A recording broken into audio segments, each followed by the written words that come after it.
Ho ho ho, c'est bientôt Noël les enfants, et il est temps d'ouvrir une nouvelle fenêtre sur le calendrier de l'Avent des meilleurs moments de l'année 2016.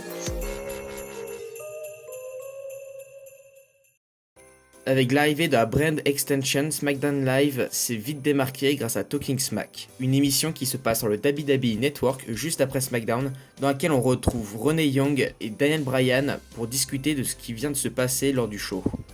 Mais lors du Talking Smack du 23 août, Miz vient pour confronter Bryan sur le fait que le titre intercontinental n'est pas suffisamment mis en valeur avec l'arrivée des tout nouveaux titres par équipe et féminin.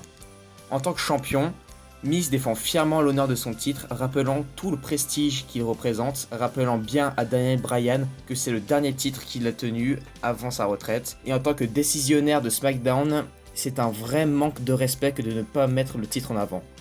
Daniel Bryan répond qu'il respecte le titre, mais qu'il n'a aucun respect pour son champion, le Miz. Ce dernier lui demande pourquoi, qu'est-ce qu'il a pu faire de mal pour mériter ce manque de respect. Et c'est la réponse de Daniel Bryan qui a mis le faux aux poudres. Il explique que Miz n'a rien fait spécialement de mal, mais c'est juste qu'il n'aime pas son style de catch, que pour lui, le Miz catch comme un lâche. À ces mots, Miz pète un câble. Il se défend en disant que son catch n'est certes pas basé sur des sauts, des moves aériens, mais comment ce style lui a permis de catcher jour et nuit pendant plus de 10 ans sans jamais avoir été blessé une seule fois.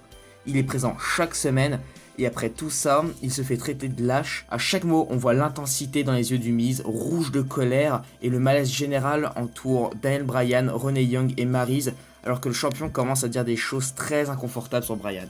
Comme le fait que Bryan a promis à ses fans qu'il reviendrait dans un an pour récupérer le titre intercontinental, mais qu'il ne l'a jamais fait, et ça, c'est être lâche. Bryan se défend alors en disant qu'il n'a pas pu avoir l'autorisation des médecins pour revenir, et si c'était le cas, il serait revenu. Et c'est là que le Miz touche un point sensible. Si Bryan aime tellement le catch, pourquoi ne quitte-t-il pas la WWE pour retourner dans les shows indépendants où personne ne l'empêchera de catcher? À ces mots, le général manager de SmackDown quitte la table, visiblement blessé par les propos du Miz, et le show se conclut avec un Miz au bord des larmes, fou de rage, regardant droit dans la caméra, annonçant qu'il fera tout pour garder le titre. Ce qui fait de ce segment l'un des meilleurs de l'année est l'intensité du Miz et de ses propos.